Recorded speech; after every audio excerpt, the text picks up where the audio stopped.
Good morning, all of you. In today's lecture, we will discuss about the ideal gas equation.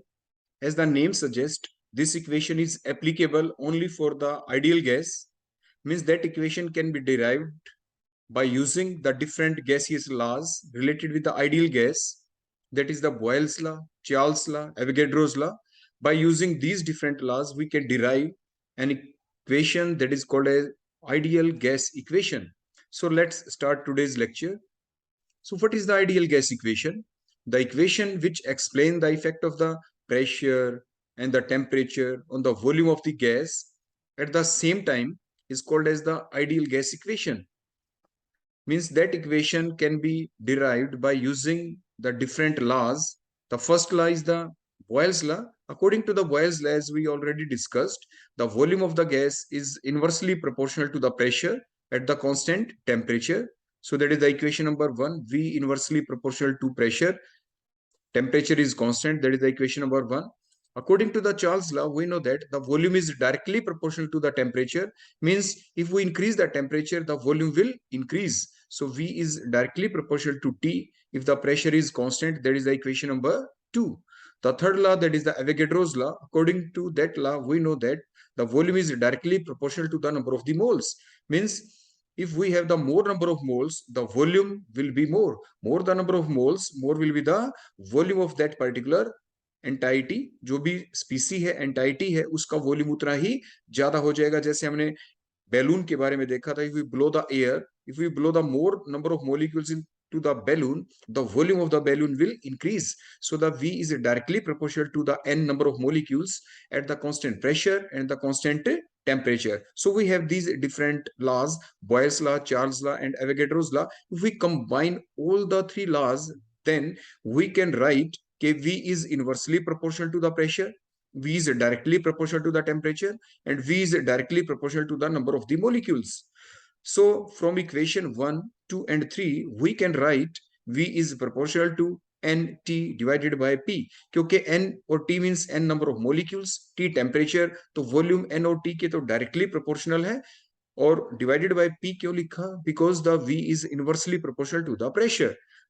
अब हम क्या करेंगे? अब हम P को क्रॉस मल्टीप्लाई करके V के पास ले जाएं, तो PV, और NT को आप नीचे ले आए और प्रोपोर्शनलिटी के साइन को आप रिमूव करके इक्वल टू के साइन में कन्वर्ट कर दें, तो हमारे पास क्या आएगा? हमारे पास आएगा कि PV divided by NT is equal to constant. At that constant here taken is the R, that is called as the gas constant. That is the new constant, that is called as the gas constant. अगर हम यहाँ पे n जो number of जो moles होंगे यहाँ पे, अगर हम उनकी वैल्यू 1 पुट कर दें, फिर क्या होगा? PV divided by T is equal to constant if the value of n is equal to 1. n here are the number of the moles, or in other word we can write कि PV is equal to nRT. आपने cross multiply किया, NT को आप ऊपर ले गए, constant के साथ मल्टीप्लाई करने के बाद PV is equal to nRT. So that is the first form of the ideal gas equation. So that is the first form of the ideal gas equation. इसके ऊपर आपके डिफरेंट टाइप के numericals आते हैं, तो ये आपको याद रखना है ये formula, PV is equal to nRT. Ideal gas equation have different modified forms. The first form is the PV is equal to nRT. Now we will see the different modified forms of the ideal gas equation. Means if we put the value of n here is the number of moles, और number of moles का formula क्या होता है? Given mass in gram divided by the molar mass. If we put the value of n here, then the formula becomes PV is equal to W by mRT. What is the W here? The given mass of the substance. What is the capital M here? That is the molar mass. That is the molar mass of the substance.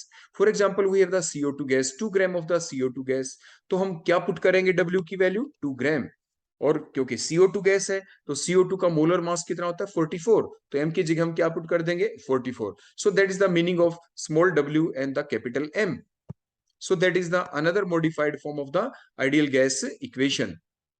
Now the next modified form is, as we all know, if we divide that V, if we divide the n by V, अगर V को आप नीचे ले आए, देखो यहाँ पे n के, तो n divided by V, that is called as the concentration. आप उसे क्या कहते हैं? That is called as the concentration. आप उसे concentration कहते हैं. तो आप इस इक्वेशन को कुछ ऐसे भी लिख सकते हैं कि P is equal to C R T. P is equal to क्या लिख सकते हैं आप, CRT. C is the concentration, means the number of the moles, the number of the moles per unit volume is called as the concentration, means moles per liter. अगर volume यहाँ पे litre में है, n number of moles हैं, तो that is the C is the concentration in moles per liter. तो P is equal to CRT. आप इसको यानी इस टाइप से भी लिख सकते हैं. So that is the another modified form. यहाँ फर्दर क्या कर सकते हैं कि आप जो आर टी और एम को एज सच रखेंगे, यहाँ पे आप जो ये V है, यहाँ पे V को आप डिवाइडेड में ले जाएंगे W के. देखो इस टाइप से कि P is equal to W जो मास है डिवाइड बाय V, और आर टी डिवाइडेड बाय, देखो ये एम एस सच रहा, हमने सिर्फ V को ले गए उधर और W के डिवाइड में हो गया. So that is the weight by volume, और you can say the mass per unit volume is called as the density. तो W बाय V की जगह हम क्या लिख देंगे, हम लिख देंगे डेंसिटी. तो नेक्स्ट मॉडिफाइड फॉर्म क्या बन गई, P is equal to DRT by M. P is equal to DRT by M. So that is the next modified form. So these are the different modified form of the ideal gas equation. आपके numerical किसी भी एक फार्मूले को use करते हुए आपसे निकलवाया जा सकता है. नेक्स्ट मॉडिफाइड फॉर्म जो अभी अभी हमने यहाँ पे ये देखा कि PV divided by NT is equal to constant. The value of N is equal to 1. तो PV by T is equal to constant. PV by T is equal to constant. तो हम क्या लिखेंगे, हम कुछ ऐसे लिख सकते हैं कि P1 V1 by T1 is equal to P2 V2 by T2 is equal to P3 V3 by T3 is equal to P4 V4 by T4 and so on. Because that factor, that is the PV by T is constant, means P को V से multiply करें, T से divide कर दें, that factor will remain constant. तो इसलिए हम ऐसा लिख सकते हैं कि P1 V1 by T1 is equal to P2 V2 by T2. So that is the next modified form of the ideal gas equation. तो different forms कौन सी बनी, the first one is the PV is equal to nRT. PV is equal to nRT, that is the first form, first important form जिसके ऊपर आपके numerical आते हैं. Second form, that is the P is equal to CRT. Next one, that is the P is equal to DRT by M. और उसके बाद ये वाली form P1 V1 by T1 is equal to P2 V2 by T2. So that is the next modified form of the ideal gas equation. तो ये जो फार्मूले अभी मैंने बताए आपको, इन सभी को आपको याद रखना है न्यूमेरिकल पॉइंट ऑफ व्यू से. अब आप बड़े ध्यान से देखें, अगर हम टेम्परेचर कांस्टेंट कर दें, हम जो m की वैल्यू है मोल और मास भी कांस्टेंट कर दें, means the gas is same, CO2 gas ही है, तो फिर हम क्या करें, तो at constant value of T and the m we can write the above equation in the following form. देखो अगर हमने T को कांस्टेंट कर दिया इस फार्मूले के अंदर, देखो T is constant, m value of m is constant, और R गैस कांस्टेंट है, तो बच गया कौन, P और D. तो P और D के बीच रिलेशन हो गया, means pressure is directly proportional to the density here. तो हम इसको कैसे लिख सकते हैं, हम ऐसा कर सकते हैं यहाँ पे कि P डिवाइडेड बाय D. देखो D को आप नीचे डिवाइडेड में ले आए यहाँ पे, और यहाँ पे बेटा कौन बच गया, यहाँ पे बच गया आपका R, that is a constant. The value of T is constant और value of M is constant. So that factor is the constant. तो P by D is constant. तो P by D is constant. लेकिन ये constant कब है, ये ध्यान रखना है, हमने कंडीशन अप्लाई की है यहाँ पे कि अगर हमने टेम्परेचर को कांस्टेंट कर दिया, m की वैल्यू को कांस्टेंट कर दिया, under these condition we can write के P divided by D is equal to RT by M, that whole RT by M is constant. तो P divided by D is constant. So under the different condition we can write, what we can write कि P1 by D1 is equal to P2 by D2 is equal to P3 by D3 and so on. So we have the next relation, that is in between the pressure and the density under the constant condition of T and M. So P1 by D1 is equal to P2 by D2. So these are the different modified forms of the ideal gas equation under the different conditions. तो देखो अभी जो हमने derive किया, देखो कैसे किया, इधर देखो आपकी Charles law V1 by T1 is equal to V2 by T2, Gay Lussac law P1 by T1 is equal to P2 by T2, और उन दोनों को जब हम कंबाइन करते हैं, सो दैट इज द और बॉयल्स लॉ था P1 V1 is equal to P2 V2. तो उन सारे लॉज को जैसे मैंने ऊपर आपको करके दिखाया, देखो ये फ्लक्चुएटिंग फॉर्म में हम आपको नीचे यहाँ पे शो कर रहे हैं. तो फाइनल इक्वेशन बेटा क्या बन जाती है, P1 V1 by T1 is equal to P2 V2 by T2. Clear हो गया. So these are the 3 different laws By using these three different laws, we can derive an equation that is the ideal gas equation, and that ideal gas equation can be modified in different forms. और सारी की सारी forms को आपको ध्यान रखना है for the numerical point of view. देखो एक बड़ा बेसिक सा ये क्वेश्चन है, आपकी बुक में दे रखा है कि using the equation of the state, ideal gas equation को इक्वेशन ऑफ द स्टेट भी कहते हैं, that is the P V is equal to NRT, that is also called as the equation of the state. show that at a given temperature the density of a gas is proportional to the pressure। ये अभी हमने ऊपर जो last में आपको करके दिखाया था यही चीज है कि हम जानते हैं P is equal to NRT हो गया। देखो ये फर्स्ट थिंग। सेकंड क्या, उसकी मॉडिफाइड फॉर्म हमने की P is equal to W by M R T, फिर उसकी फर्दर मॉडिफाइड फॉर्म हमने की P is equal to D R T by M आया था। तो P is equal to D R T by जो M था, इसमें हमने क्या किया, हमने टेम्परेचर और M को, मोलर मास को क्या कर दिया, कांस्टेंट। फिर आपका क्या बन गया था, देखो ये P by D is equal to R T by M, that is the constant. और यहां से हमने क्या प्रूव किया कि जो प्रेशर और डेंसिटी के बीच रिलेशन कि P by D is equal to constant under the other factors which kept constant, there is a temperature, molar mass। तो P1 by D1 is equal to P2 by D2। तो यही हमने show किया एक relation जो किसके ऊपर explain करता है, यहाँ पे the density of the gas is proportional to the pressure, कि प्रेशर और डेंसिटी एक दूसरे के क्या हो गए, डायरेक्टली प्रोपोर्शनल। क्योंकि जब ये कांस्टेंट है यहाँ पे, तो आप क्या लिख सकते हैं, हम ऐसा लिख सकते हैं कि P is equal to constant, P is equal to constant और मल्टीप्लाइड बाय बेटा क्या हो गया, डी। इसी को फर्दर लिखें, जब कांस्टेंट को हटाएंगे तो कोई प्रोपोर्शनलिटी का साइन आ जाएगा, तो P is directly proportional to बेटा क्या हो गया यहाँ पे, डेंसिटी। तो इस टाइप से हम यहां तक पहुंच जाएंगे जो यहाँ पे प्रूव करना बताया। तो यहां तक बेटा हम कैसे पहुंचे, सबसे पहले P इजिकल टू एनआरटी था, देखो यहाँ पे ठीक हो गया, P इजिकल टू क्या था यहाँ पे, NRT. So that is the PV is equal to NRT. फिर उसमें हमने क्या किया, ये दो डिफरेंट मॉडिफाइड फॉर्म्स हमने लिखी। क्या क्या मॉडिफाइड फॉर्म हमने लिखी, देखो सबसे पहले क्या था, ये P इजिकल टू एनआरटी। इसको हमने किस में कन्वर्ट किया, direct P is equal to D R T by M तक हम देखो पहुंच गए। यहाँ पे पहुंचने के बाद हमने क्या किया फर्दर, हमने यहाँ पे P और D को डिवाइड में ले आए, P बाय D, लेकिन कब, the T and M value are constant. तो P by D is equal to R T by M, that is constant. उसके बाद हमने क्या किया, यहाँ पे हमने जो R T by M is equal to जो कांस्टेंट है, तो P is equal to constant multiplied by D कर दिया। अब कांस्टेंट को प्रोपोर्शनलिटी के साइन से लिख दिया हमने, तो P is directly proportional to the density, hence proved. ये हमें प्रूव करना था। हमने स्टार्ट कहां से करना था, PV is equal to NRT से हमें स्टार्ट करना था, वहीं से हमने स्टार्ट किया और पहुंचना कहां तक था कि P is directly proportional to the density, hence proved. तो इस टाइप से आप इस चीज को प्रूव कर सकते हैं। इसके बाद बेटा नेक्स्ट अब कुछ न्यूमेरिकल लेंगे हम। तो first numerical is question number 5.4। at 0 degree Celsius the density of the certain oxide of the gas at 2 bar pressure is same as that of the nitrogen gas at the 5 bar. What is the molecular mass of the oxide? Means the density of the oxide at the dinitrogen gas at the temperature T is given by, formula है बेटा simple सा जो अभी हमने सीखा कि P is equal to D R T by M. सबसे पहले हम ऑक्साइड के बारे में लिखेंगे, तो क्या लिखा हमने, P oxide is equal to D oxide R T by M oxide. Similarly हम नाइट्रोजन गैस के लिए कैसे लिखेंगे, Pn2 is equal to Dn2 multiplied by R T divided by Mn2 means molar mass of the nitrogen gas. Now क्योंकि आपके यहाँ पे given क्या चीज है, यहाँ पे देखो न्यूमेरिकल में आप पढ़े द डेंसिटी, डेंसिटी के बाद बारे में बेटा, the density of the certain oxide of the gas is same, density same है। किसकी डेंसिटी सेम है यहाँ पे, the density of the oxide is equal to the density of the nitrogen gas. इसलिए जो ऊपर वाली दो आपकी इक्वेशन थी, अब इनको डेंसिटी की फॉर्म में हम लिखेंगे। तो जो डी ऑक्साइड है, हमें इसका फॉर्मूला लिखना था, तो D oxide is equal to M oxide को आप क्रॉस मल्टीप्लाई करके ऊपर ले आए और आरटीएम को आप नीचे ले आए, तो क्या बन गया, P ऑक्साइड को किससे मल्टीप्लाई किया, M ऑक्साइड से डिवाइडेड बाय RT। तो ये नेक्स्ट हमारी इक्वेशन बन गई। हमने सिर्फ इसको मॉडिफाई करके लिखा है यहाँ पे। सिमिलरली जो प्रेशर ऑफ नाइट्रोजन गैस का फार्मूला था, इसको भी अब हम मॉडिफाई करके लिख देंगे।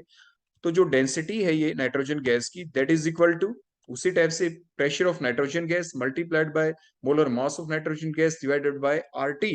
तो ये दोनों चीजें बन गई।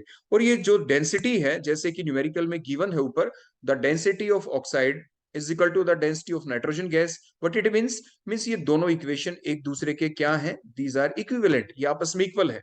तो फिर हम क्या लिख सकते हैं, as the density of the certain oxide of a gas is equal to the density of the dinitrogen gas. So we can write, जो ये फार्मूला था, P oxide multiplied by M oxide divide by R T, that is equal to, किसके equal होगा, ये इसके इक्वल हो जाएगा. देखो यहाँ पे P N2 multiplied by molar mass of nitrogen gas divide by RT. देखो ये हमने यहाँ पे ये लिख दिया.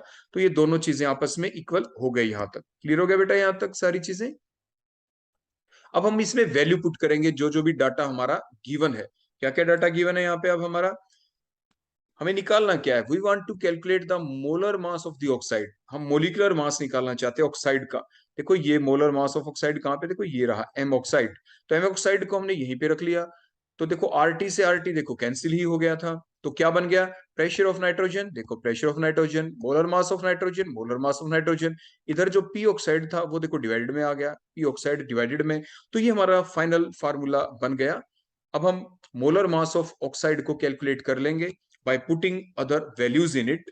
तो दूसरी वैल्यू क्या है, दूसरी वैल्यूज है यहाँ पे pressure of nitrogen gas. What is the pressure of nitrogen gas given, देखो the density of the certain oxide of a gas at 2 bar pressure.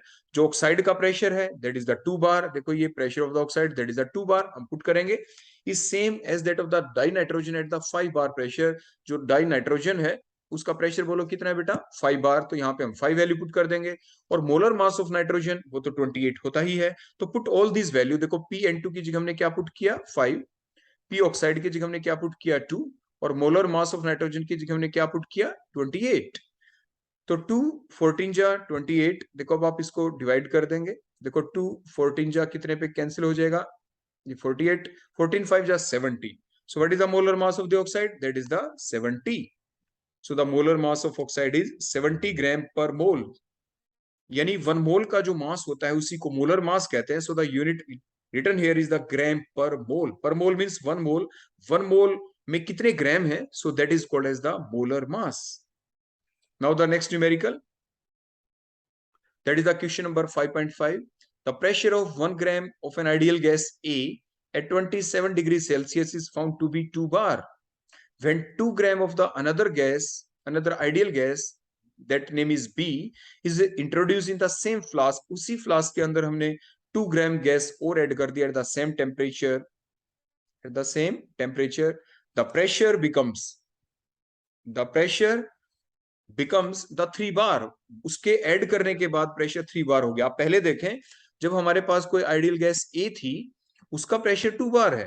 उसके बाद जब हमने 2 ग्राम अनदर गैस डाली तो प्रेशर 3 बार हो गया. व्हाट इट मींस के ए गैस की वजह से तो प्रेशर ए है, ए गैस की वजह से प्रेशर बेटा कितना है 2 बार. दूसरी गैस जब हमने डाली तो प्रेशर हो गया 3 बार. तो मींस एक्स्ट्रा प्रेशर कितना हो गया, एक्स्ट्रा प्रेशर 1 बार और इंक्रीज हो गया, 2 से 3 हुआ है. तो 1 बार प्रेशर आपका किसकी वजह से हो गया, बी गैस की वजह से, क्योंकि that is the total pressure. Final pressure is given. तो हमें यहाँ पे आपके ए गैस के प्रेशर का तो पहले ही पता था, that is the 2 bar.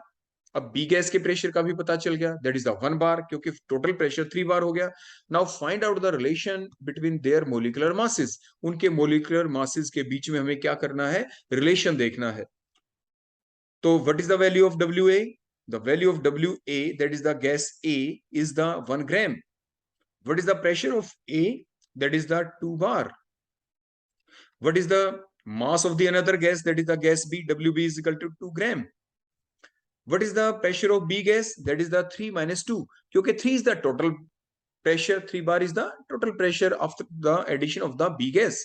So what is the pressure of B gas, total pressure minus the pressure of the A gas. Total pressure is 3 and the pressure of A gas is 2 bar, which is already been given here.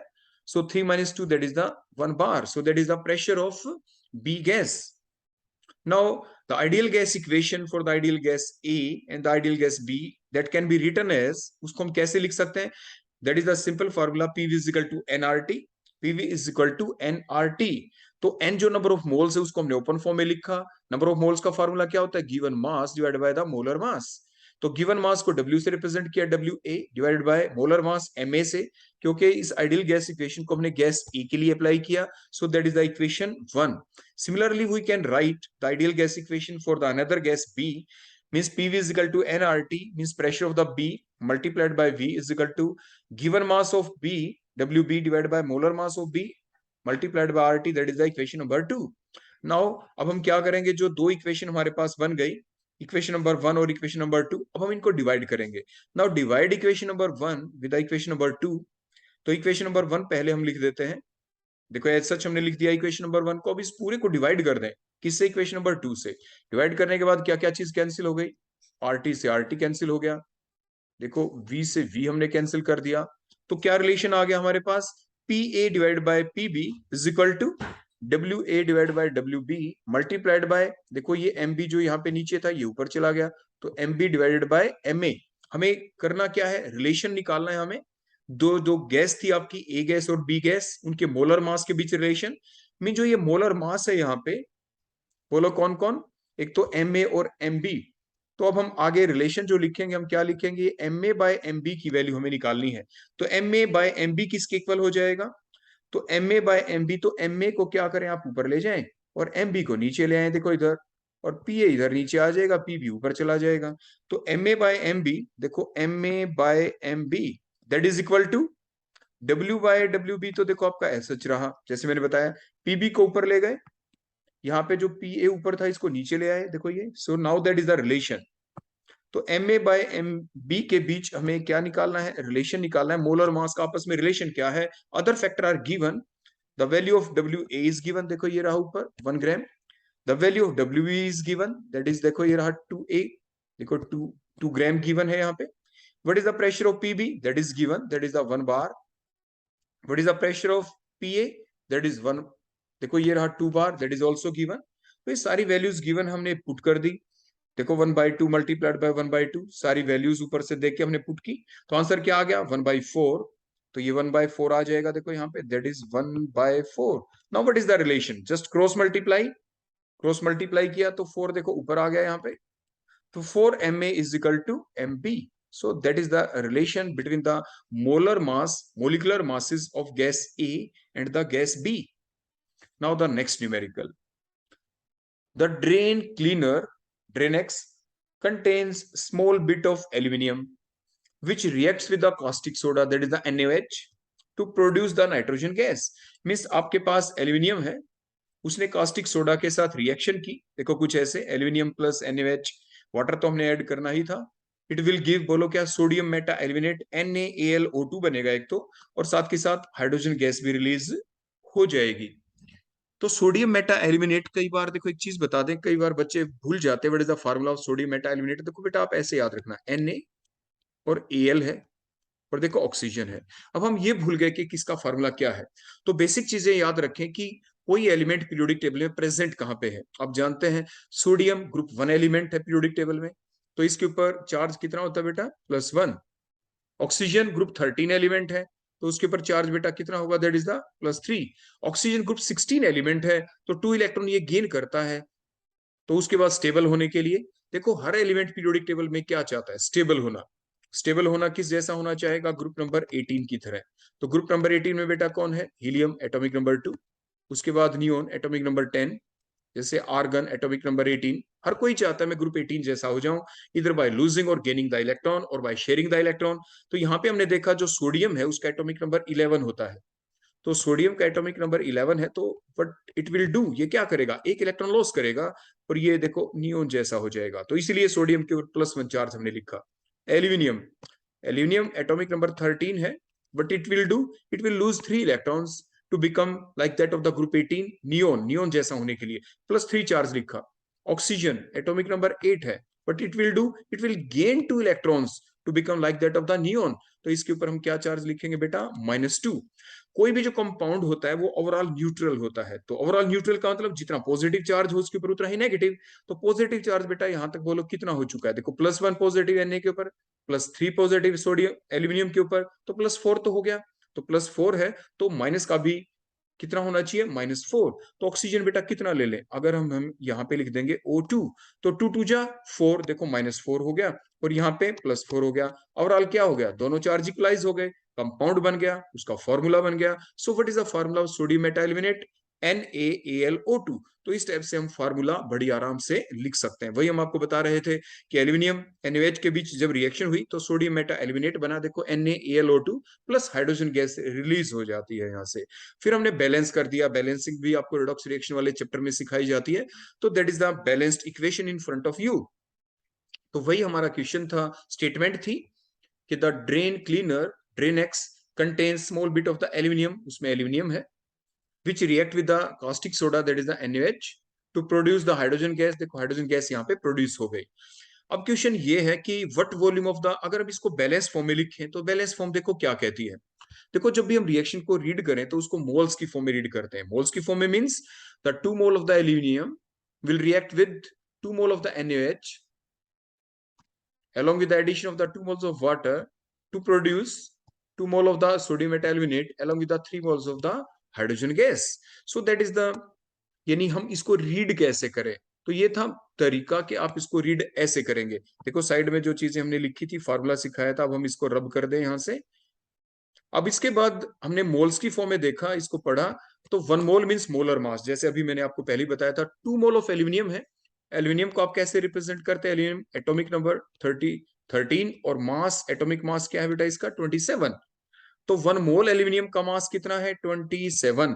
Balance equation में 2 moles हैं, तो 2 मोल का मास कितना हो जाएगा 2 multiplied bye 27 ग्राम, ऐसा हमने लिखा। तो according to the mole concept hydrogen gas evolve हुई तो कितनी हुई 3 मोल्स, क्योंकि because it is a gas. Gas का रिलेशन 1 मोल के बेसिस पे कैसा है, 1 mole means 22.4 litre. 1 mole is equal to 22.4 litre या 22400 ml। तो 3 मोल्स हैं तो 3 multiplied by 22400 ml means 2 multiplied by 24 that is equal to the 54 gram of the aluminium on reaction with NaOH and the water produces the 3 multiplied by 22400 ml hydrogen gas। So that is the meaning of that line। अब हमारी आगे की statement पढ़ते हैं। What volume of the dihydrogen gas at 20 degree Celsius and 1 bar pressure will be released when 0.15 gram of the aluminium reacts.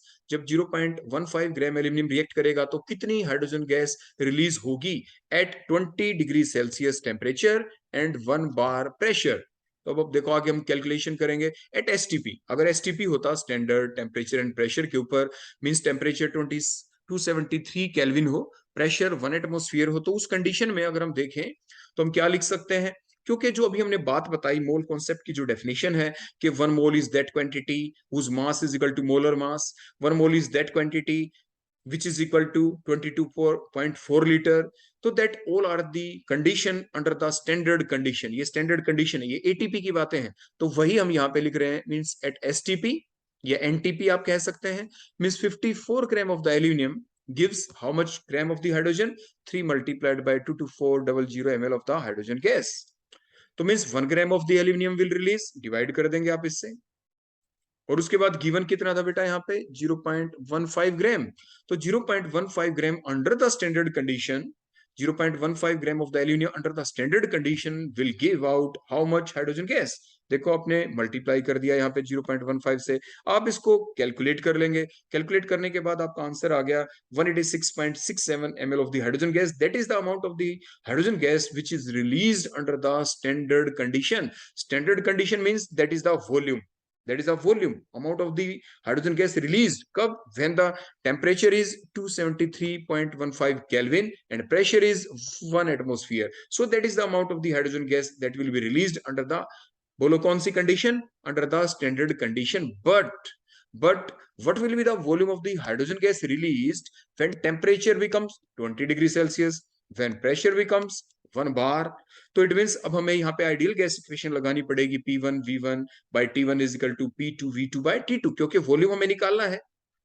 तो अब आप बड़े ध्यान से देखें, pressure is P1 that is the 1 atmosphere, that is the under the standard condition वाली देखो हम बातें लिख रहे हैं।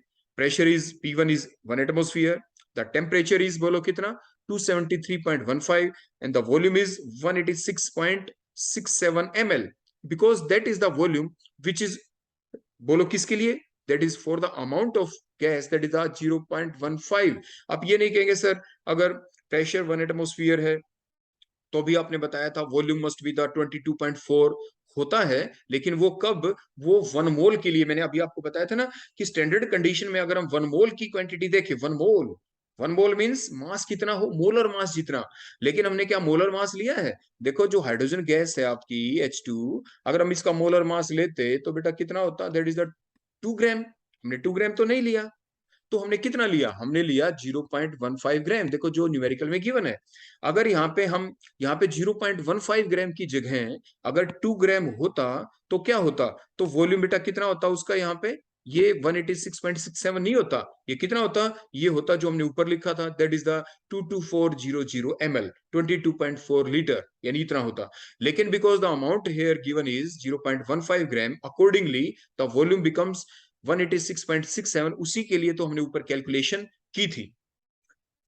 तो अगर प्रेशर अब बोलो कितना हो जो गिवन है, देखो ऊपर हमने लिख रखा है 1 बार, 1 बार का के अंदर कितने एटमोस्फियर होते हैं, 1 bar is equal to 0.987 atmosphere, तो P2 is equal to 0.987 atmosphere, that is the value of P2। देखो P1 is given, V1 is given, T1 is given, means ये हमने कैलकुलेट कर लिया, P1 तो स्टैंडर्ड होता ही है, T1 स्टैंडर्ड था, स्टैंडर्ड कंडीशन में V1 हमने कैलकुलेट कर लिया। अब हम निकालना चाहते हैं अगर pressure P2 that is numerical के अंदर था, अगर 1 बार होता मींस 0.987 एटमोस्फियर, बिकॉज यूनिट हमें सेम रखनी पड़ती है, because pressure P1 in atmosphere, तो P2 भी एटमोस्फियर में ही होना चाहिए, इसलिए बार को हमने एटमोस्फियर में कन्वर्ट किया। तो temperature T2 that is the 20 degree Celsius is given.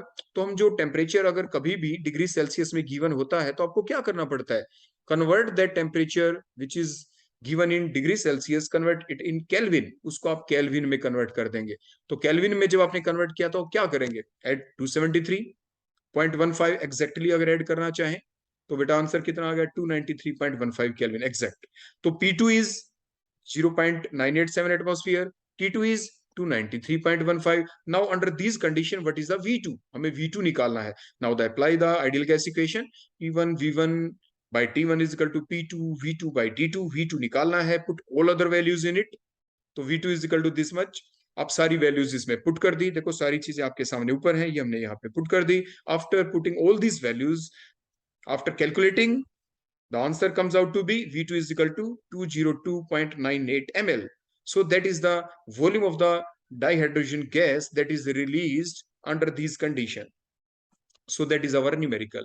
Next numerical is, what will be the pressure exerted by a mixture of these two gases, that is a methane gas and the carbon dioxide gas in a container। देखो दोनों का container same है, means same volume का है, बोलो कितना है, 9 decimetre cube, means 9 litre, because decimetre cube, 1 decimetre cube is equal to 1 litre, तो हम 9 डेसीमीटर क्यूब की जगह हम 9 लीटर लिख सकते हैं at a temperature of 27 degree Celsius. तो ये मिक्सचर ऑफ गैस है हमारे पास। देखो एक ही कंटेनर है, उस कंटेनर का वॉल्यूम कितना है, दैट इज द 9 लीटर, उस कंटेनर का टेम्परेचर कितना है, 27 डिग्री सेल्सियस, एक ही कंटेनर में। और गैसेस कैसी हैं, these gases are non reacting gases, जिनके बीच में कोई भी रिएक्शन नहीं होगी। तो इन बातों को ध्यान में रखते हुए हमें क्या निकालना है, what is the now the total pressure exerted by these gases. क्योंकि जो कंटेनर है हमारे पास, देखो बेटा ये कंटेनर है, इफ हमने ऊपर पिस्टन लगा दिया, इस कंटेनर के अंदर देखो आपकी मीथेन गैस भी है, मीथेन गैस के पार्टिकल भी inner wall of the container के ऊपर स्ट्राइक करेंगे, CO2 गैस भी है, उसके पार्टिकल भी inner wall of the container के ऊपर स्ट्राइक करेंगे, means there something pressure due to the methane gas, there's something pressure due to the CO2 gas। now what is the total pressure created, कब, जब यहाँ पे 3.2 ग्राम तो हमारे पास कौन हो गई मीथेन, 4.4 ग्राम बोलो कौन हो गई CO2 गैस, और जो ये वॉल्यूम है इस कंटेनर का, that volume of the container is 9 litre, जो टेम्परेचर है कंटेनर का वो कितना हो गया, 27 डिग्री सेल्सियस। आप ऐड कर देंगे इसमें 273 केल्विन में हो जाएगा। हमें टोटल प्रेशर अब निकालना है। तो सबसे पहले, क्योंकि these gases are non reacting, हम सेपरेटली पहले तो प्रेशर निकालेंगे मीथेन गैस का, फिर हम प्रेशर निकालेंगे CO2 गैस का, और दोनों प्रेशर को फिर हम एड अप कर देंगे। तो इसका जो यूज है, यूटिलिटी है जो हम निकाल रहे हैं, ये साथ के साथ हम आइडियल गैस इक्वेशन तो लगाएंगे ही, और आगे एक डाल्टन्स लॉ आएगा जो एप्लीकेबल होता है कि यहाँ पे जो हम प्रेशर निकालेंगे, total pressure P total that is equal to the pressure of the methane gas, and that is also equal to the pressure of the CO2 gas when these gases are non-reacting, at constant temperature and the constant volume. Volume देखो दोनों gases क्योंकि एक ही container में, तो volume is same for both of them, temperature is same for both of them. So that is the definition, that is the statement for the Dalton's law of the partial pressure. आगे हम आगे जाके इस law को पढ़ेंगे, इसके basis पे हम न्यूमेरिकल भी देखेंगे. That is the Dalton's law, which states that the total pressure is always equal to the partial pressure, the sum of the partial pressure of the different non-reacting gases which are present in the same container at the same temperature and the same volume. So that is the statement of Dalton's law of partial pressure. So अब हम क्या लिखेंगे for the methane gas? The weight of the methane gas is 3.2 gram. The molar mass of the methane gas is 16. The volume of the container is 9 decimeter cube, 9 liter. The temperature is 27 at 273 in it, means 300 Kelvin. Similarly, for the CO2 gas, the weight of the CO2 gas is 4.4 gram. The molar mass is 44. The volume remains same for both of the gases, that is the 9 liter, 9 decimeter cube. Temperature remains same for both of the gases, that is the 300 Kelvin. Now apply the ideal gas equation for both of them separately to find out the pressure of each of the gas. So what is the formula? P is equal to nRT. PV is equal to nRT. PV is equal to nRT. तो P is equal to RT by V, और N की जगह हमने क्या लिखा? जो number of moles given mass by molar mass. So now put all these values in it. The given mass of the methane gas is 3.2 gram. Molar mass of the methane is 16. Carbon का 12. Hydrogen का 1 होता है. CH4 में 4 hydrogen है. तो 12 plus 4 is 16. The value of R, that is the gas constant, is 8.314 joule per Kelvin per mole. Temperature in Kelvin is 300 Kelvin. The volume given is 9 decimeter cube. So that is the 9 multiplied by 10 की power 3. 9 litre को अब हमने इसको convert कर दिया 1000 से divide करके, litre को हमने किस में कन्वर्ट कर दिया फर्दर प्रेशर जो निकला यहाँ पे, जब आपने सारी कैलकुलेशन की तो पास्कल के अंदर आपने इसके कन्वर्ट किया, इसलिए हमने इसको 9 मल्टीप्लाइड बाय 10 की पावर -3 आपने लिखा है यहाँ पे. तो pressure similarly same formula will be applied for the CO2 gas. Put all these values in it. The pressure of the CO2 gas comes out to be, आप ये कैलकुलेशन अपने लेवल के ऊपर भी बेटा करके देख लेना. The total pressure exerted according to the Dalton's law is the sum of these two pressures. Add both of them, because the value है 10 की power 4, that is common in both of them. So you can simply add 5.543 के अंदर 2.771 को add कर दे, multiplied by that factor will remain same. So answer comes out to be 8.314 multiplied by 10 की power 4 Pascal. तो हमने इसको Pascal के अंदर pressure को निकाला है. So the next numerical is, that is the question number 5.9. The density of the gas is found to be 5.46 gram per decimeter cube, means gram per liter, at 27 degrees Celsius and the 2 bar pressure. What will be the density? So simple formula जो different modified form हमने लिखी थी ideal gas equation की, उनमें से एक modified form क्या थी? The formula is P is equal to DRT by M. हम उसको यहाँ पे apply कर देंगे. The pressure given is P1, that is the 2 bar. The density D1 is equal to 5.46 gram per decimeter cube. क्योंकि हम इसको 2 different condition में लगाएंगे, क्योंकि जो डेंसिटी गिवन है वो 5.46 जो गिवन है इन पर्टिकुलर कंडीशन के ऊपर है 27 डिग्री सेल्सियस और 2 बार के ऊपर. Now what will be the density at the STP? तो जो हमारा फार्मूला है P is equal to DRT by M, उसको हम 2 डिफरेंट कंडीशंस के अंदर अप्लाई कर देंगे. तो P1 is, if the P1 is 2 बार, कब? तो डेंसिटी कितनी है 5.46 ग्राम पर decimetre cube.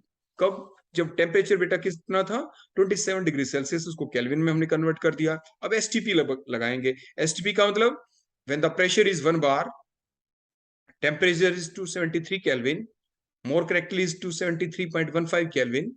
Now what will be the density under these condition? तो आप फार्मूला लिखे P1 is equal to P is equal to जो DRT by M है उसको आपने लिखा P1 is equal to D1 multiplied by RT1 by M. So D1 is equal to P1 multiplied by M. देखो M को आप ऊपर ले गए यहां से. P1 by M, P1 multiplied by M divided by RT1, that is the equation number 1. Similarly for P2 is equal to D2 RT2 by M. So D2 is equal to P2 multiplied by M divided by RT2. So that is the equation number 2. So divide the equation number 2 by equation number 1. तो आपने जब divide किया तो D2, देखो ये D2 के divide में बेटा कौन आ गया यहाँ पे D1.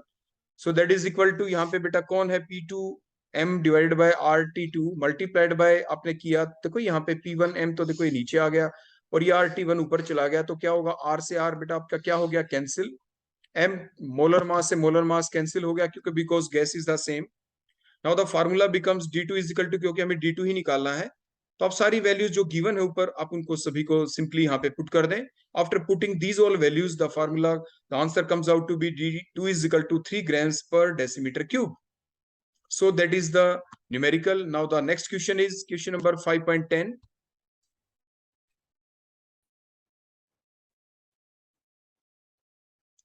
Now the next question is question number 5.10.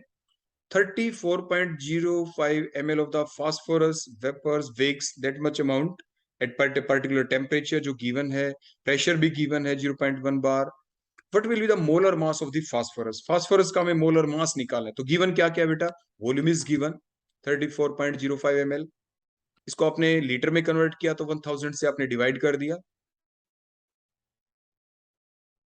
तो answer comes out to be 34.05 multiplied by 10 की पावर माइनस 3, क्योंकि 1000 से जो डिवाइड किया 10 की पावर 3 वो ऊपर जाके 10 की पावर माइनस 3 हो गया, और लीटर को आप डेसीमीटर क्यूब लिख सकते हैं। The wait of the phosphorus given is 0.0625 gram. Temperature is given, उसको अपने डिग्री सेल्सियस को किस में कन्वर्ट करेंगे बेटा, केल्विन में। 273 आप इसमें ऐड कर देंगे तो 819 kelvin. Pressure is also given, that is 0.1 bar. The value of gas constant is 0.021 bar per liter per Kelvin per mole. Now the molar mass of the phosphorus can be calculated by using the modified form of the ideal gas equation, that is the PV is equal to, जो nRT हमने लिखा था तो उसके अंदर हम कैसे लिखेंगे, PV is equal to किसके इक्वल हो जाएगा बेटा, n की जगह आप क्या लिख सकते हैं, जो गिवन मास था, गिवन मास बाय मोलर मास। तो आप put all these values, what is the value of W, that is the 0.0625. What is the value of capital M? What is the value of capital M? बताओ बेटा शाबाश जल्दी से, capital M की value क्या, वो तो हमें निकालनी है, that is the molar mass of the phosphorus, तो हमें निकालना है। तो अब हम क्या करेंगे, जो मोलर मास है M उसको हम ऊपर लेके जाएंगे मोलर मास को, और PV को बेटा कहां पे ले आएंगे आप, नीचे। तो कैपिटल M हमारा निकल जाएगा यहाँ पे, कैपिटल M हम कैलकुलेट कर देंगे, तो स्मॉल W की वैल्यू बेटा क्या है, 0.0625। R की वैल्यू क्या है, देखो ये रही 0.0821। What is the value of temperature T, that is the 819 kelvin. तो PV नीचे आ गया, तो प्रेशर की वैल्यू बेटा कितनी गिवन थी, देखो 0.1 बार, देखो वो हमने यहाँ पे पुट कर दी। मल्टीप्लाइड बाय वॉल्यूम की वैल्यू कितनी है, देखो ये लिख दी बेटा हमने यहाँ पे। सो that is the capital M, बीच में हम ये कैपिटल M लिखना बेटा भूल गए थे, हमने कोमा लगा के देखो लिख दिया है। Now that is the value of capital M, जो मोलर मास हम कैलकुलेट कर देंगे। तो जब आप कैलकुलेशन करेंगे तो आपका आंसर आ जाएगा 124.75, that is the molar mass of the phosphorus. Hence the molar mass of the phosphorus is 124.75 gram per mole. So now the next numerical, that is the question number 5.12. Calculate the temperature. Now calculate the temperature of 4.0 mole of the gas occupying, देखो ये सारा data आपके सामने given है। तो सबसे पहले numerical में आप क्या करते हैं बेटा, गिवन चीजों को लिखते हैं। Number of moles given are 4 moles. What is the value of volume occupied, that is the 5 decimeter cube, that is the volume, 5 liter volume है। What is the pressure, 3.32 bar. Value of R is given, that is the 0.0821, या round of करके आप लिख सकते हैं 0.083 बार पर litre पर kelvin पर मोल। Now what will be the value of temperature? The value of temperature can easily be calculated by using the ideal gas equation, that is the PV is equal to nRT. So what we want to calculate, that is the temperature here. So what is the formula of temperature? T is equal to PV by nR. Put all the values. The value of P is given, that is 3.32 bar. The value of volume, that is the, what is the value of, देखो PV is equal to nRT, तो T निकालेंगे PV by nR, nR बेटा नीचे है, तो PV, what is the value of volume, that is the 5 decimeter cube, divided by nR, what is the value of N, that is the 4 moles.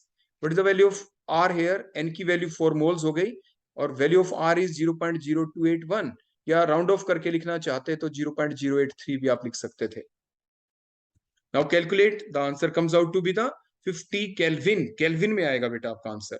अगर exam में कहें इसको convert करें degree Celsius में तो आप माइनस कर देना 50 माइनस 273, तो जो भी आएगा वो आपका आंसर डिग्री सेल्सियस में आ जाएगा।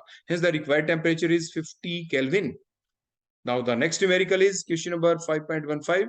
Calculate the total pressure of a mixture of the gas, that is the dioxygen gas and the dihydrogen gas, in a container of volume whose volume is 1 decimeter cube and temperature is 27 degrees Celsius. तो अब हम क्या करें? देखो हमारे पास जो mass given है oxygen का वो कितना है? That is the 8 gram. What are the number of the moles of the oxygen? बोलो कितने मोल्स बन जाएंगे? That is the 8 divided by 32, because the molar mass of the oxygen is 32. Just divide given mass by molar mass. Given mass is 8 gram, molar mass is 32, so 8 by 32. So what will be the answer? 8 1 ja 8, 8 4 ja 32, 1 by 4, 1 by 4 means 0.25 moles. Similarly, for the dihydrogen gas, the given mass is 4 gram, the molar mass of the hydrogen is 2. So what are the number of moles? Given mass by molar mass, 4 divided by 2 means 2 2 ja 4. The number of moles will be 2 moles. What are the total number of moles in the given mixture? That is the 0.25 plus 2. That is the 2.25 moles. That is the total number of moles. Now, what is the volume given? That is the 1 decimeter cube. देखो आपके numerical भी ऊपर देखें, means 1 decimeter cube means 1 liter. What is the temperature? That is the 27 degrees Celsius. Total moles हमने लिखी दिए, are की value हम पहले से जानते हैं, टेम्परेचर 27 डिग्री सेल्सियस, 273 आप इसमें ऐड कर देंगे तो आंसर क्या आएगा बेटा? 27 plus 273, that is the 300 Kelvin. So now apply the simple ideal gas equation. PV is equal to nRT. What we want to calculate? The total pressure. हम P को calculate करेंगे तो P is equal to nRT by V. Put all other values to find out the value of the pressure. Put the value of N, that is the number of moles. What are the total number of moles? That is the 2.25. देखो हमने ये put कर दिया यहाँ पे. What is the value of R? 0.0821 multiplied by temperature, that is the 300 Kelvin. What is the volume? 1 liter is given. So value of volume is 1. Now calculate. After the calculations, we find out the pressure. That is the 56.025 bar. That is the answer. Now the next question, very important question. कई बार जो statement देखो given, इसमें आप देखना बेटा पे load लिख रखा है. आपसे कई बार कॉम्पिटिटिव एग्जाम में सिंपल पे लोड के बारे में पूछ लेते हैं. What is the payload? Payload is the difference. Payload is defined as the difference between the mass of the displaced air and the mass of the balloon. Displaced air और mass of the balloon के बीच का जो difference होता है उसी को payload कहते हैं. यहाँ पे ये चीज गिवन है, पहले से ही स्टेटमेंट गिवन दे दी. Now the calculate the payload. Payload means जो ऊपर स्टेटमेंट गिवन थी वो हमें कैलकुलेट करना है. Calculate the payload when the balloon of radius. ये तो आपके दिमाग में एक बात आई होगी कि सर जो बैलून है उसको तो जब हम उसमें एयर ब्लो करेंगे तभी तो वो आपका फूल जाएगा, उसका रेडियस बढ़ जाएगा. लेकिन हमें रेडियस कैसा कितना बनाना है उसका, कि बैलून ऑफ रेडियस 10 मीटर और मास कितना है बेटा उस बैलून का? जो बैलून हमारे पास है ना उसका मास कितना है? 100 kg. देखो आप ये नहीं कहेंगे सर 100 kg का तो बैलून होता ही नहीं. देखो जो न्यूमेरिकल होता है उसमें जो भी चीज गिवन होती है उसी के बेसिस के ऊपर हमें आंसर निकालना पड़ता है. So when a balloon of radius 10 meter having the mass 100 kg is filled with the helium gas at a pressure of 1.66 bar at a temperature of 27 degrees Celsius, and the density of the air is 1.2 kg per meter cube, and the value of R is also given. तो हम क्या करेंगे? Radius of the balloon कितना है? 10 metre. Volume of the balloon, volume का formula बेटा क्या होता है? क्योंकि हमने उसको सर्कल की फॉर्म में लेंगे, स्फीयर की फॉर्म में हम उसको लेंगे, तो what is the volume of the sphere? क्योंकि उसको हमने लिया तो बोलो क्या? 4/3 पाई आर क्यूब. देखो जो रिंग होता है वो सर्कल होता है, लेकिन यहाँ पे हम बैलून, क्योंकि वो बंद है बैलून, तो उसको हम एज ए स्फीयर की तरह ट्रीट करेंगे. सो द वॉल्यूम जब अभी हम निकालेंगे, वॉल्यूम ऑफ द स्फीयर का फार्मूला होता है 4/3 पाई are cube. 4/3 pi r. R radius of the balloon is already given in meter. So put all these values in it to find out the volume of the balloon. That value comes out to be 4.90.5 meter cube. Now the volume of the displaced air is, देखो the volume of the balloon, that is the volume of the balloon that will displace the air. देखो जो balloon है जब air के अंदर present है, जितना area वो ऑक्युपाई करेगा उसी एरिया से ही तो वो एयर को डिस्प्लेस करेगा. So the volume of the balloon is equal to the volume of the displaced air. So that the volume of the displaced air is 4.90.5 meter cube. So density of the air is 1.2 gram per meter cube. The mass of the displaced air is, the mass is equal to, देखो volume of the displace air तो वही हो गया, that is the volume of the जो balloon है. जब भी मास निकालना हो तो डेंसिटी का जो फार्मूला होता है, density is equal to mass by volume. आप जानते हैं ना डेंसिटी का formula, density is equal to बेटा क्या होता है, mass by volume. So what is the mass, mass is equal to V को आप मल्टीप्लाई कर देंगे ऊपर डेंसिटी से, तो वही हमने नीचे लिखा है कि mass of the displaced air is equal to volume multiplied by density. Volume is already been calculated by the formula 4 by 3 pi r cube, and density is given, so multiply these two factor, that volume is 4.4190.5, that is the value of v, multiplied it with the density that is given in the numerical 1.2 kilogram per meter cube. Answer comes out to be 5028 kilogram. So that is the mass of the displaced air.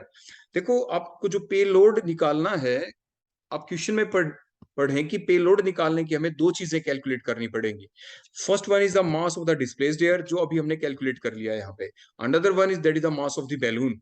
तो mass of the displaced air तो बेटा कितना आ गया, that is the 5028.6 kilogram, ये हमारा आ गया.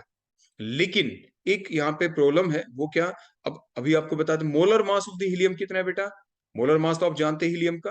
Helium को आप कैसे लिखते हो हमेशा, देखो helium atomic number is 2 and atomic mass is 4, so that is the molar mass of the helium, that is a 4 gram.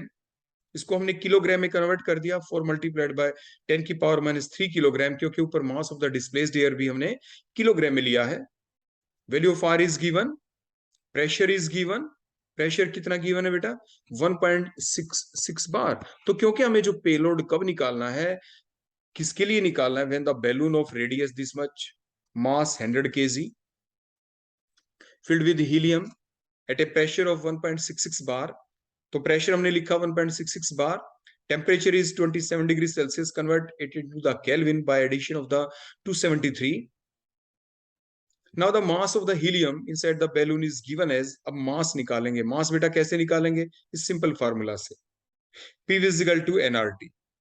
तो W किसके इक्वल होगा बेटा, क्योंकि आप जानते हैं ना यहाँ पे कि जो आपके पास ये P is equal to nRT है, इसको आप कैसे लिख सकते हैं, n की वैल्यू क्या होगी, W by m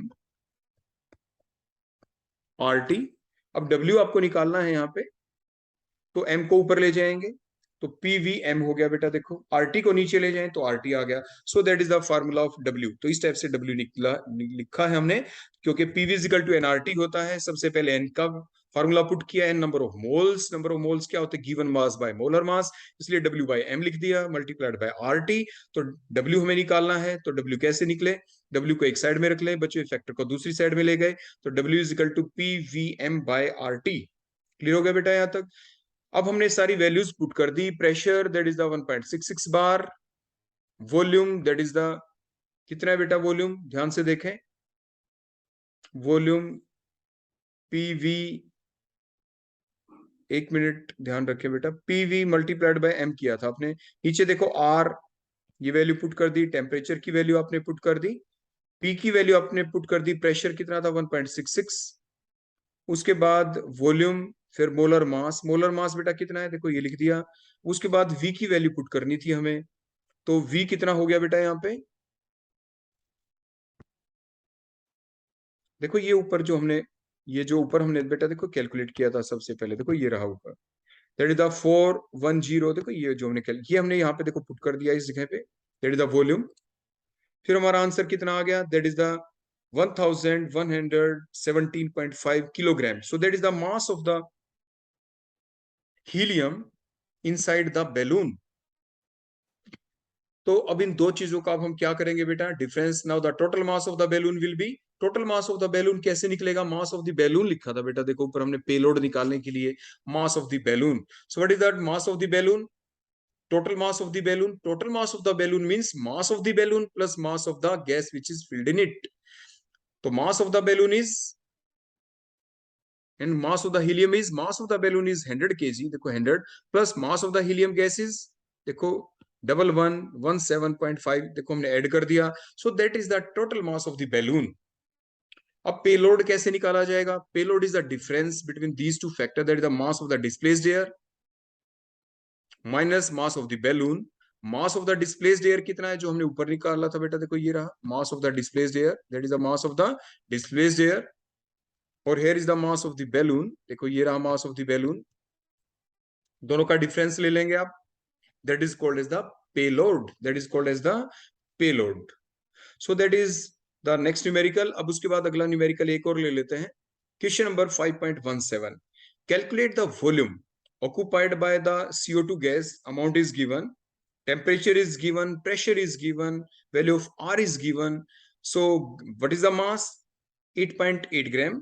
What is the value of R? That is given 0.0821 liter atmosphere per Kelvin per mole. What is the temperature? 31.1 degrees Celsius. Add 273 in it to convert it into Kelvin. Molar mass हम जानते हैं CO2 का 44 ग्राम, carbon का 12, CO2 16 to 32, 32 plus 12 44 gram. Pressure is given, that is 1 bar. So simple formula P is equal to nRT. हमें volume निकालना है यहाँ पे, तो हमने n की वैल्यू पुट कर दी. n किसके इक्वल होगा बेटा? यहाँ पे गिवन मास बाय मोलर मास, देखो ये गिवन मास बाय मोलर मास, देखो हमने लिख दिया. v को नीचे ले आए तो v is equal to W by m RT by v. तो यहाँ पे बेटा P रहेगा, ये P आएगा बेटा नीचे यहाँ पे, that is a P. v is equal to W by m RT by P, क्योंकि वॉल्यूम हमें कैलकुलेट करना है. Put all these values. Value of W given mass 8.8 gram, molar mass 44, R 0.0821, temperature 304.1 Kelvin, pressure that is 1 bar.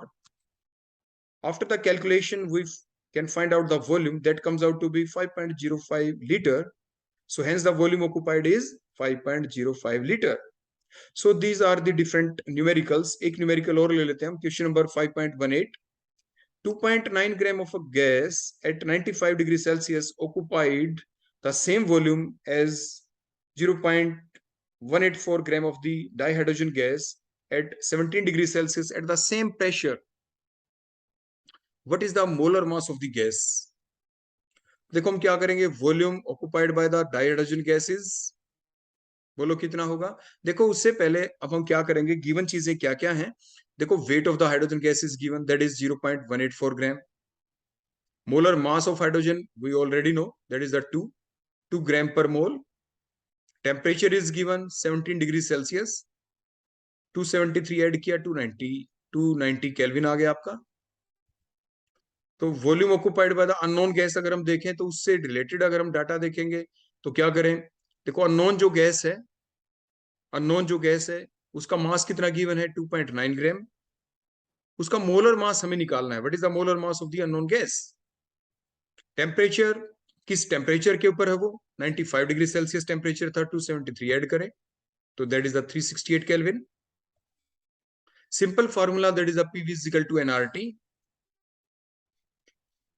तो अब हम क्या करेंगे यहाँ पे, वॉल्यूम कैसे निकालें? V is equal to number of moles की जगह हमने क्या लिखा? Given mass by molar mass RT by P.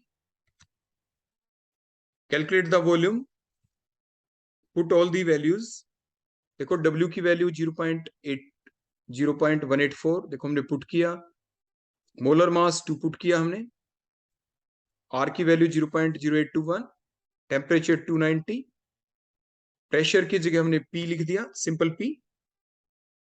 ऐसा क्यों लिखा? ध्यान से देखें, एट द सेम प्रेशर, दोनों ही कंडीशन में प्रेशर क्या रहेगा? बिल्कुल सेम. और ऊपर एक चीज और लिख रखी है, ध्यान से देखें. 2.9 ग्राम of the gas at 95 degree Celsius occupies the same volume. Volume of both of them will be same. तो इसलिए हम V निकाल रहे हैं क्योंकि V सेम है. तो that is the equation number 1. Similarly, we will apply the ideal gas equation for the another unknown gas. V is equal to उसी टाइप से. N की जगह हमने क्या लिखा? Given mass by molar mass RT by P. Put these values. Given mass 2.9 ग्राम है unknown gas का, 2.9 ग्राम। तो यहाँ पे 2.9 लिख दे बेटा आप, 29 नहीं, that is the 2.9 divided by m, क्योंकि मोलर मास अननोन गैस का आपको निकालना है तो कैपिटल M लिखा, R 0.0821, टेम्परेचर 368, प्रेशर की जगह P लिख दिया, प्रेशर की जगह बेटा आपने क्या लिख दिया, that is the P at the same pressure लिख रखा है, प्रेशर भी सेम है बेटा दोनों का, एट द सेम प्रेशर बेटा। वॉल्यूम भी सेम है, देखो वॉल्यूम रिमेन सेम, तो इक्वेशन नंबर 2 बन गई आपकी। अब दोनों ही चीजें इक्वल है, both are equal, both are equal because volume is same. So as both gases occupies the same volume, so from equation 1 and 2 we can write, दोनों equations को आमने सामने लिख दें, मीन्स जो ये पहले वाली इक्वेशन हमने देखो यहाँ पे लिख दी is equal to the equation number 2। अब यहाँ पे P से P कैंसिल हो गया बेटा, 0.0821 से 0.0821 आपका कैंसिल हो गया। Just find out the value of M, हम क्या निकाल देंगे बेटा, यहाँ पे वैल्यू ऑफ M हम निकाल देंगे बड़े आराम से। तो value of M comes out to be the 40 gram per mole. So means what is the mass of 1 mole of the substance, that is called as the molar mass. So that is the molar mass of the unknown gas. So molar mass of the unknown gas is 40 gram per mole. So these are different numericals related with the ideal gas equation. तो आज हमने read out किया ideal gas equation के बारे में, उसको हमने derive किया, उसकी डिफरेंट मॉडिफाइड फॉर्म देखी, और उसके ऊपर डिफरेंट टाइप के किस तरीके से न्यूमेरिकल पूछे जा सकते हैं, वो सारी चीजें आज हमने डिस्कस की। ओके बेटा, नेक्स्ट टाइम हम डाल्टन्स लॉ पढ़ेंगे, उसके बाद ग्राम्स लॉ ऑफ डिफ्यूजन पढ़ेंगे, एंड सो ऑन, इस टाइप से हम कंटिन्यू रखेंगे। ओके बेटा, थैंक यू।